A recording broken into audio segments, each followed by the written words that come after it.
The Woodchopper's Son, by and read by Oliver Kaufman. The filth cascades over the horizon. It was made there. And though the things with which we once danced are now said and done, do you think that there is nothing to be gained from the cacophony? For when we peek beyond the next gate, one might say, "Oh, there is one who knows what he's talking about. There is one who has seen the future."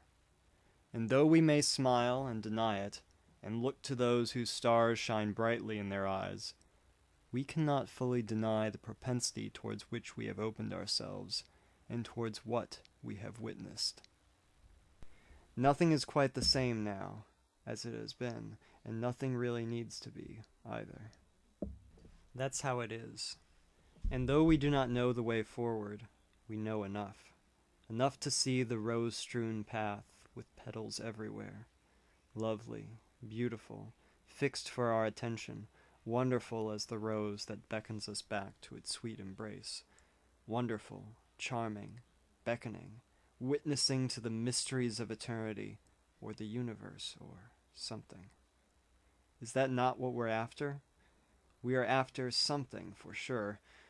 For to be after nothing would be boring, would it not?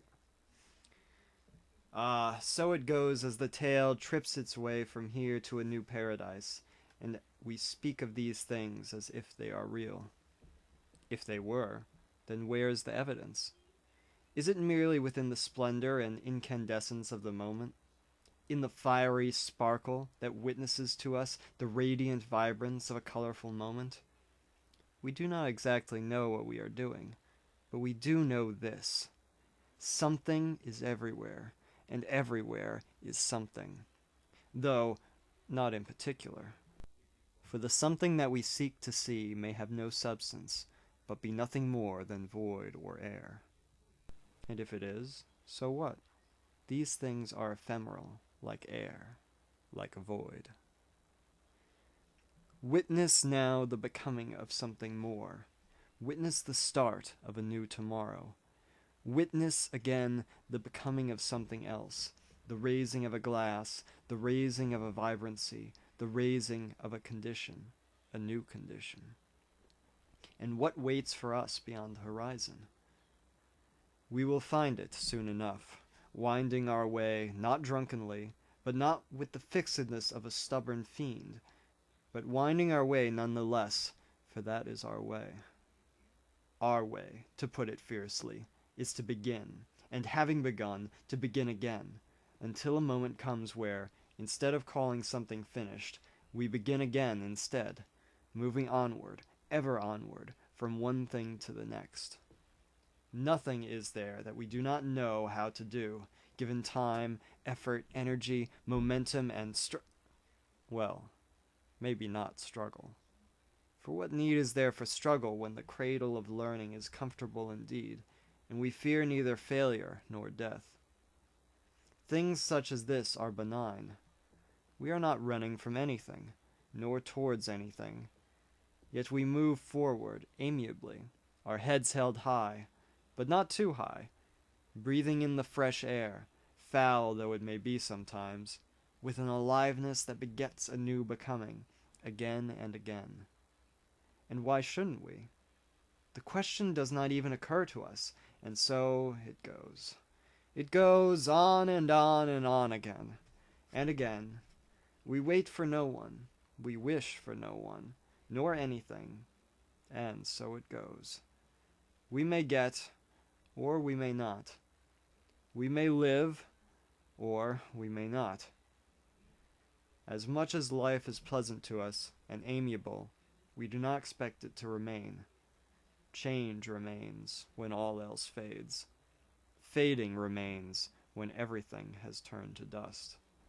Or perhaps not. For, having faded fully, what direction left is there but to become renewed? And so, comfortable in both dust and dearth, we are fine, and fine enough, we move on. And where is this way leading? Not to fire, for one. For we can see the way that wends its way slowly over towards the horizon, and we can see for ourselves, for sure, that one thing or another shall lead us forward on our way towards tomorrow.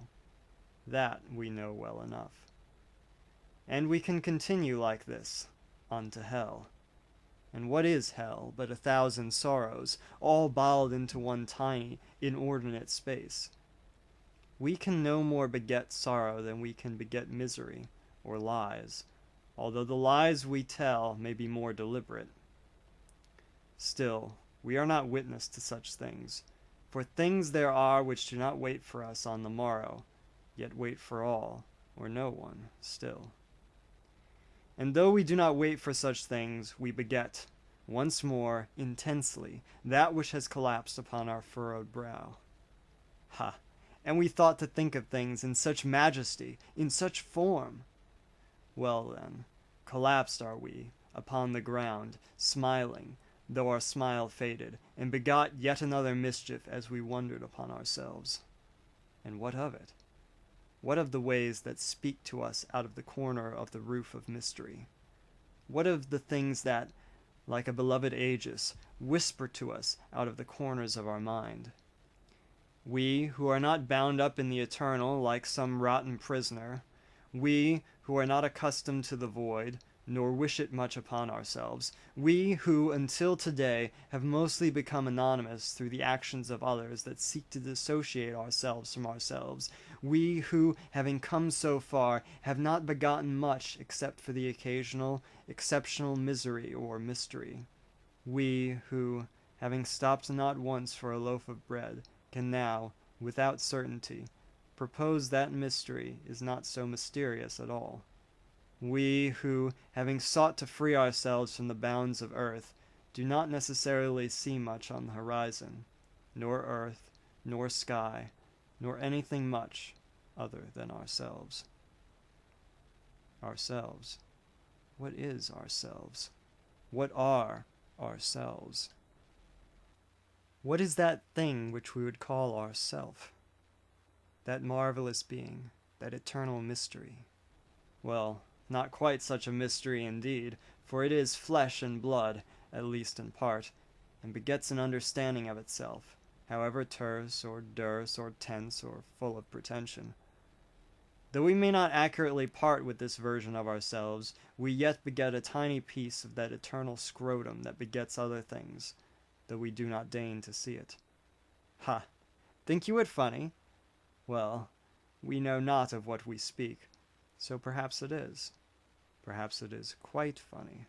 Yes, funny, quite, indeed. Ah, well, where shall we begin? I did say we would begin again, and again, and again. And though we do not take ourselves too seriously, that is the way we shall start off, and say to ourselves, though we do not know the way, we will make it, and take it, and find our way through it, as a maze-goer through a maze, who travels despite a lack of direction and no GPS signal. Yes, though we do not know the way indeed, we shall travel, or let the traveling travel for us, as the case may be with choices, which go on despite anything we might try in an attempt to stop them. Yes, choices continue, even if it is a choice to do nothing. Although, perhaps, when our ability to remain even slightly aware has faded, then can we really choose? For we choose out of awareness, and without that, perhaps we cannot choose any more. And what a wonderful thing it is, too, awareness.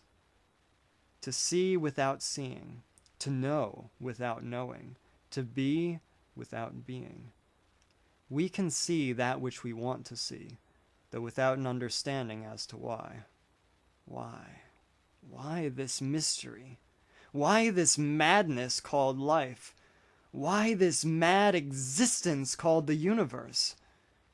Everything is quite startling when put in this light, is it not? And what with everything how it is, what can we do but take it in? These things beget other things, beget other things, beget light and life and love and understanding. What do we want from it? What do we want from these things which pass before our eyesight? What things do we want, anyway? It is a question, though perhaps a not so substantial one. We wait upon the horizon. We wait and hope and give and love and beget and wonder at mysteries that we might think no one has ever dared to dream up, and indeed, they may be dreams. We ourselves may be nothing more than a dream floating upon the horizon. But perhaps this idea is nothing more than romantic nonsense, a bit of esoteric frippery, a turn of jargon, a can of worms that contains nothing but a note saying, "Oops." And so it goes. And why shouldn't it? That's how it is, and though we cannot tell what exactly is going on, it goes all the same. Life doesn't wait for us to understand, and that's okay. That's one of the beauties of life, you see, that it doesn't try to cram itself down our throats, impatient to get on with itself. No, it gets on quite all right without you see, and it begets an understanding all its own, whether sought through you or another, or through the gentle passing of the seasons before the eyes of a dog, or by some happenstance that an imaginary being called Cloudman does not deign to see fit himself, but instead watches out for it amid the mortal races. What am I talking about? I hardly know. I am wandering along with the gentle rhythm of my thoughts, and of my heart, and of 1,000 words whose meanings I do not quite yet understand, but whose beauty seem apparent enough to speak of them. I shall not wonder at the questioning of this endeavor, for it is, in a way, absurd. But wonder still. What is it that wonders? What is it that questions the very existence of what it sees, and of itself? What is it that wonders? Though 1,000 mysteries should pound at its brain and force it into a realization of consciousness. What is it that... No, forget it. We've come far enough. There's no need to continue. What? You think that is unfair of me? Unkind? Uncouth? Whatever do you mean? I shall save you the trouble of reading nonsense that even I do not understand. And well you should. Understand it, I mean. For though the way wakes itself upon a gentle tomorrow, we shall not be there to see it, what with the skylarks and all, wavering their way upon the sky. Do you doubt it? Do you doubt me, who is but yet a wandering bard, spilling out simple tales with complicated words and... What? I haven't even told you a story yet. Well, here is one.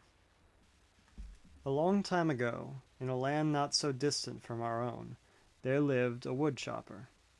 The woodchopper's son liked to go out and gather wood from the forest. You know, sticks and things, whatever he could find. And the woodchopper liked this, and supported his son in his endeavors, who, by simple consequence of his actions, supported his father. And what a plum position the woodchopper was in, to be sure, but don't be too hard on the young son either. For although he was a plum picked from the ripest tree a bit too early for his season, he was yet glad, and fostered between himself and his father a gentle understanding and kinship, the kind that would beset a man towards violence, would it be threatened by outside interference. And so, that's how it went. Day after day the woodchopper's son went out into the forest to fetch wood, and came back by nightfall with, "Oh, you doubt he could carry that much? Well, indeed, to that extent I shall amend my story. Let's say, instead, that the son came back every so often, all throughout the day, from the forest, with loads of logs, or else used some tool, like a wheelbarrow, to bring large amounts of the things from place to place. There, that should patch things up. Now, on with the story. It just so happened that one day, the woodchopper's son met a gopher in a tree. This was a most peculiar place to find a gopher. They're usually in holes. But this one, in a tree, called out to the boy, in a voice both hospitable and sweet. "Hello there," said the gopher. "A fine day for carrying wood from the forest, is it not?" "A fine day indeed," said the woodchopper's son. "But what is a gopher like you doing in a tree, rather than a hole in the ground?" "Well, 'tis a long story indeed," said the gopher. "But suffice it to say that a fox chased me up here, wily as he could be. I did not know what else to do but run to the upper branches, where I couldn't be gotten. But now I can't get down." "Well, that is quite a predicament," said the woodchopper's son. "Excuse me while I lend you a hand." And so the woodchopper's son cut off his hand. What? Is that too graphic? Unnecessary? Cheesy, perhaps? Yes, perhaps it is easy to go for a joke like that one while I bide some time to let the story, as it comes to me, percolate to the surface, so that it can stream out in my words. But no matter. I shall return to the matter at hand shortly, as in, now. What did the son do? Well, he did not wait there, that much is for sure. Instead, he went deeper into the forest, until he found a hen. The poor hen had her foot stuck in a small loop of rope, which was attached to a tree. The rope hadn't pulled her up, thankfully, so she was still on the ground. But even so, the son was moved to pity, and came over to the hen and untied her, petting her gently. "There, there, you poor thing. Now, run free. There's no need for you to wait here any longer." And so it goes. Oh, what did the hen say in response? Well, the hen had a gentle heart, and didn't say much of anything, and made her way off into the forest. But the way she kept looking behind her at the boy intrigued him, and so he decided to follow at a distance. Where she would go, he didn't know, but he thought he'd make his way through the forest, at least for a little while, to see what he could see. Meanwhile, it was getting towards sunset, and the boy worried about the gopher. Indeed, he must be stuck up in the tree, and the boy did not know what he'd do about it, or even if he'd remember the way back. Still, he'd been in this forest many times before, so perhaps it wouldn't be too bad, even all things considered. But it was around this time that the hen came to a stop in front of a large statue. It was of a somber-faced man, who in his right hand held an upright feather, and in the other a downturned bundle of 5 feathers.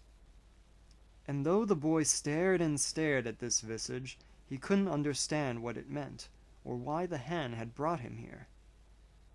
"Hen, why have you brought me here?" asked the boy. But the hen merely cooed, looking down, and shuffled her clawed feet. So the boy decided instead to look around the statue. And on the back he found the following words engraved into the stone: "Woe to those who go seeking the statue, for none shall return but the most vigilant, proud, and remarkable.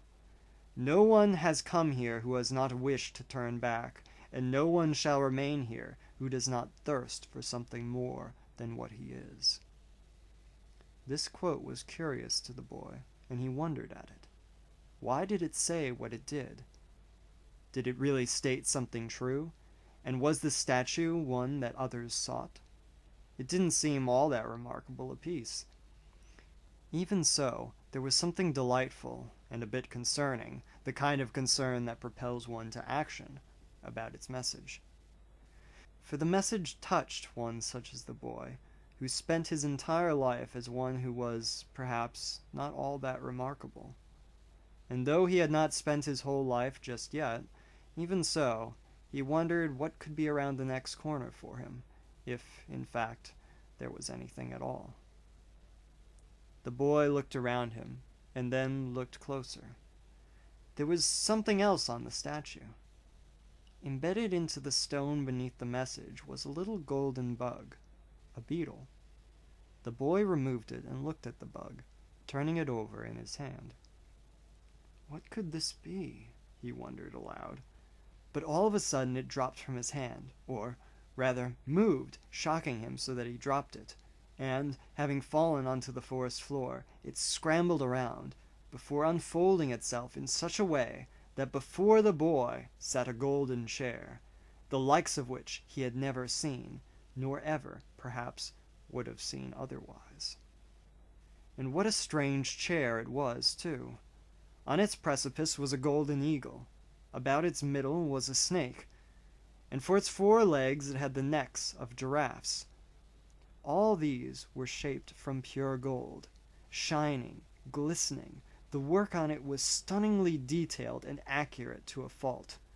On either side of the eagle were pictures of a verdant forest, an orchard perhaps, and on the other there was a sea, a vast rolling ocean that went on, forever, it seemed. The chair beckoned him to sit in it. That's what it felt like, at least. For who could pass up on such an opportunity? Perhaps one who was wary of unfolding chairs that appeared from a golden bug. But all the same, this boy was not one of those people, and so sat down in the chair. And what a chair it was! Instantly, the boy felt himself teleported to a new location, and, looking around him, he saw that he was in some kind of mystical new land, where the sky was all around him, and winged creatures, humans or fairies, hovered this way and that without the strain of flapping. A few noticed him and smiled, but the rest just glided by, a passive, easy-going expression on their faces. Gentle, that was the word. Gentle. And though he saw this place and wondered still on where it was, he still was concerned about the gopher. Now he was even further away. He had to get back and help his friend. Yes, that was all there was to it. He would get out of this chair and, if that was not enough, get back in it, and he would be teleported back, where he would undoubtedly resume his quest for the ladder or branch or some way of reaching the poor gopher who was way up in the tree, far from his nice little hole in the ground. And yet, he couldn't leave. He tried to move, but the chair wouldn't let him. Now this was a diabolical mechanism. He moved and struggled and strained, yet all the same But what's this? The sky began to darken, and the eyes of those humans who floated by turned red. They looked towards the boy with fanged smiles. He did not like the look of this at all. In fact, he was quite done with this place. With resolve, he lifted his right arm and broke the thin and delicate golden restraints that had bound him. The boy found himself back in the forest. He was stunned, and shook himself, as if waking from a dream. Had he ever even moved at all? And yet it all seemed so real. Even so, he was glad to be back, and rose from the golden chair, only to find it sticking to him. It was light, but it impeded his movement, and he had to bend over awkwardly with the chair sticking to him. "I'm sorry, hen," he said quickly to the hen, who looked up at him with concern, "but I've got to go." With that, chair and all, he rushed back through the forest. The sun now had set, and it was darkening quickly. Soon he found himself once more beneath the tree with the gopher in it. "Oh, what am I to do?" said the gopher, who was laying on one branch, looking up towards the sky, a miserable expression on his face. "The moon is up there, and I'm down here." "Excuse me," said the boy, "but didn't you say you wanted to get to the ground?" "I did, but now, look at me.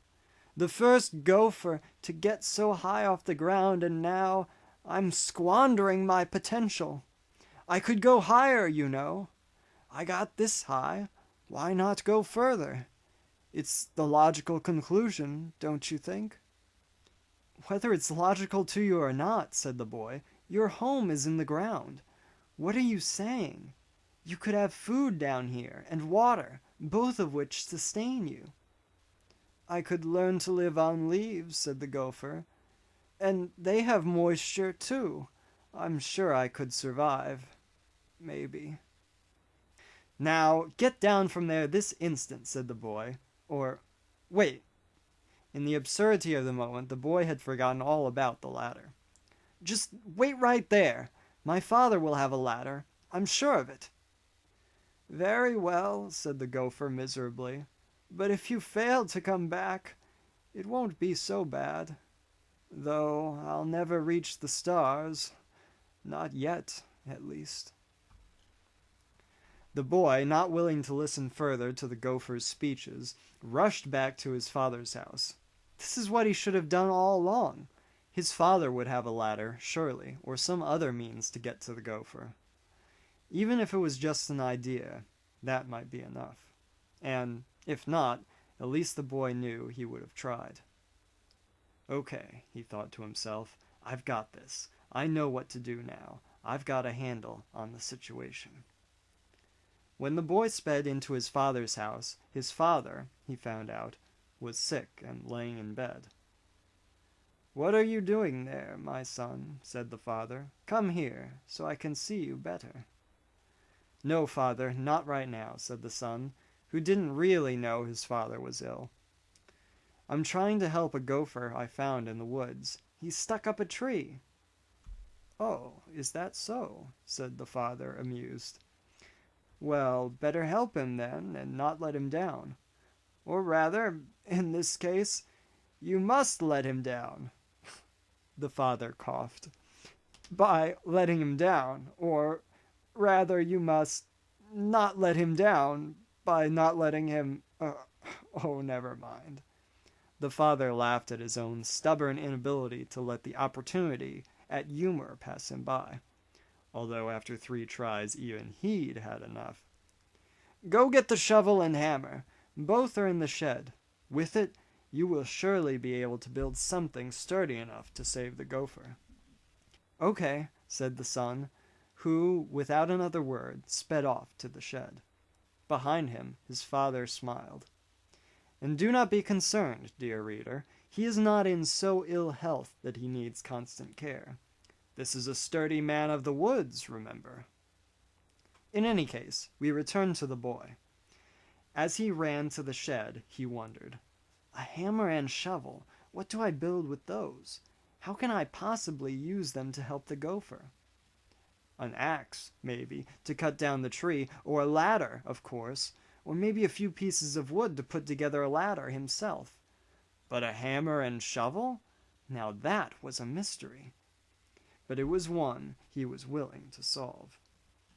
Arriving at the shed, he found himself confronted by a peculiar sight.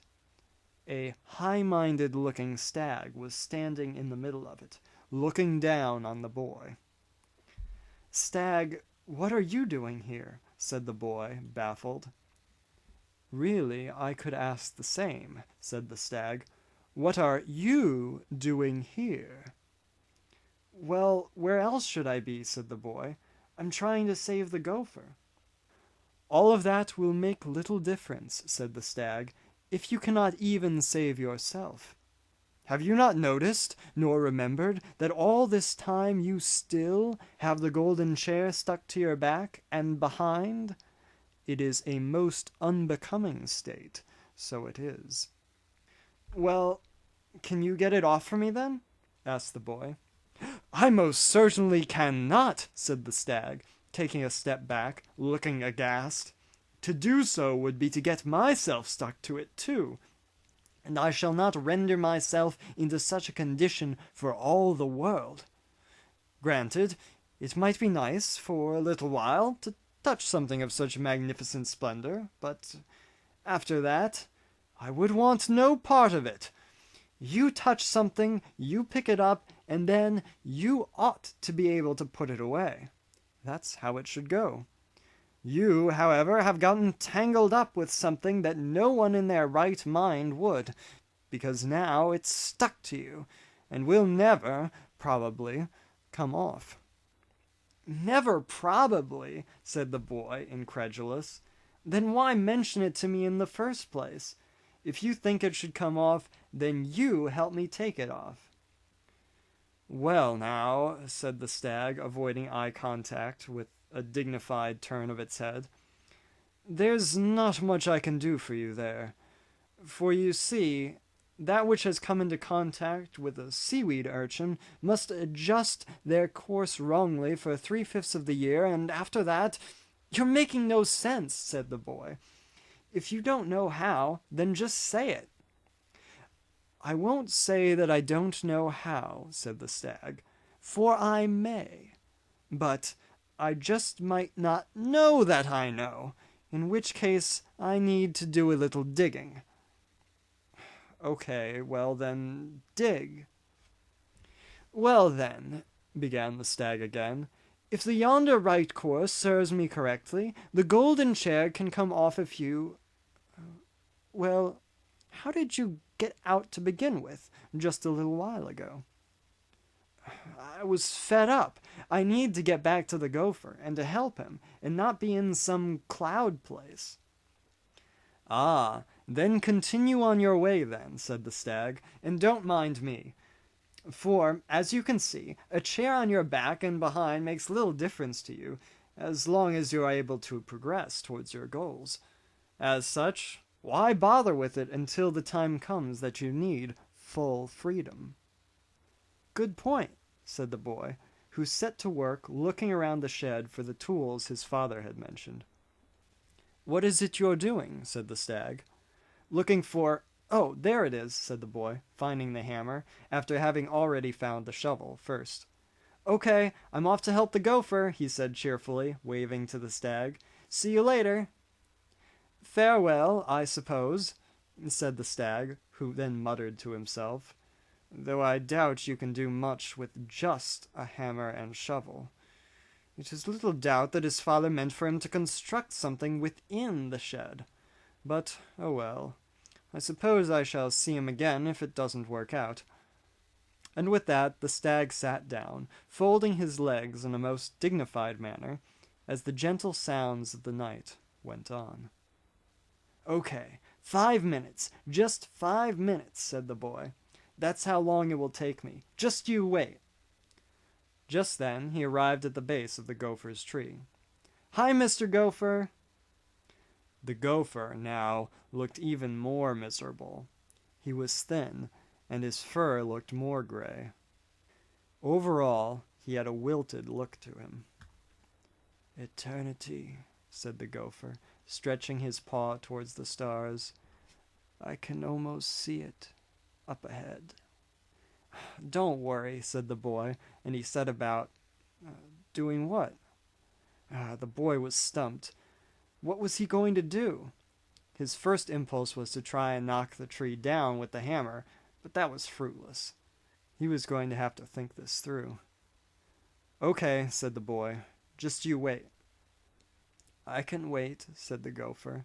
I can always wait, like the stars wait for me, and how my weight burdens me, and those around me, and the very earth itself. This babbling didn't disturb the boy, and he looked back and forth between his tools.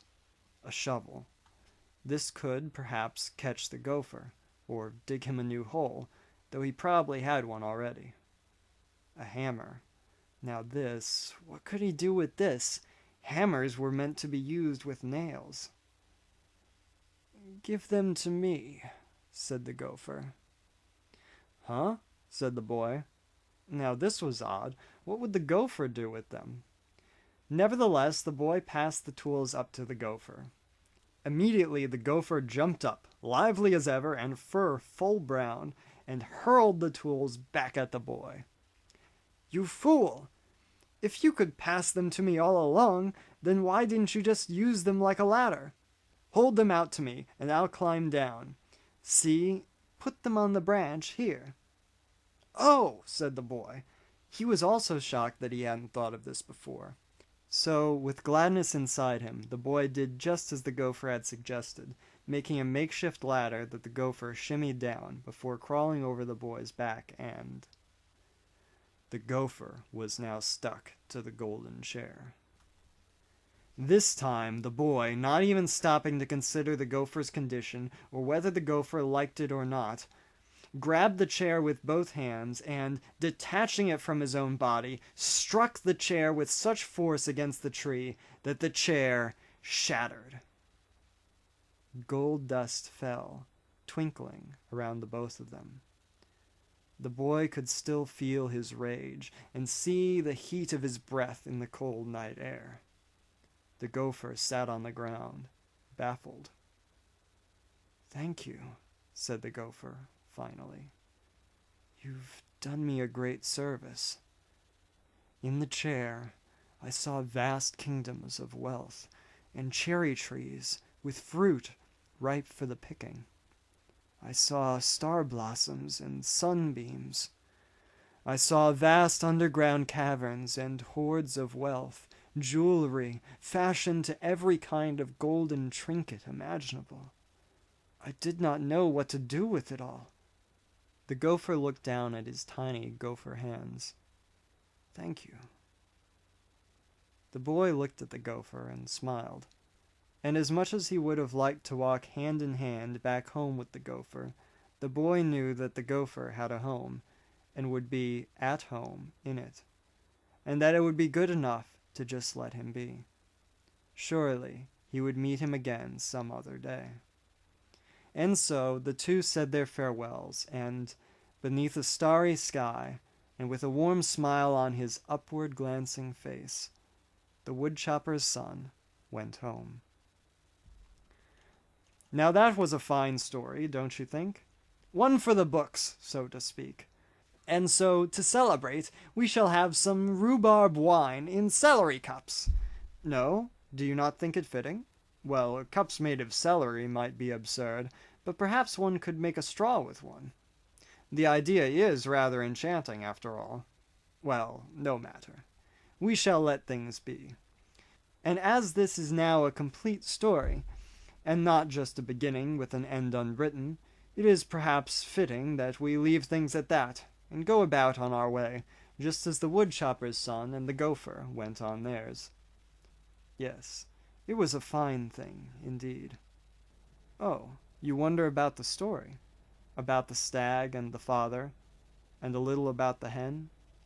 Well now, these are all things I could ramble on about, but who's to say what became of any of them, or why they were there in the first place? These things just sort of find their way into the reality of the story being told, as it is being told. I am no more in charge of things than you, or the wind. And so, as we say, that's that. And though I would like to caution you against anything bad happening to those beloved characters, that's not too realistic now, is it? Indeed, the father's illness may have gotten worse, though I strongly doubt it, and might even go so far as to try and influence the story away from that conclusion if I were in the middle of telling about it. And the stag may have... well, what about the stag? A stag is a strange creature to have in a story, and to many a sort of symbol. Here he was just kind of a disposition, or a disposition holder, and found himself sort of there, in a way, or at least around the places that the story was taking place. His spot is rather like that of the somber-faced statue, from which the golden bug was taken. Yes, all these things are strangely similar, at the very least in their strangeness. But at the very least, such dispositions are real, and those holding them might have something to say at certain times, in certain situations. So you can hardly fault me for the slightly absurd when something so non-vexing as realistic dispositions insert themselves, with my permission, into the story. And so it is. Is there any more to say on the story? No, I think it speaks for itself. Still, you tarry here a little while longer, wondering what I am going to say. So, perhaps it is best I end things now, and say things no longer, leaving silence in which your thoughts may bloom amid the silence and perhaps the serenity that follows. But who knows? We are each our own, and to each our own we move on. To what place? To what end? We shall see, perhaps, Or unconscious, perhaps we won't. But something will happen, to be sure, and something will wend its way hither or thither, perhaps some way, in some way, at some time, some way. Yes, some way.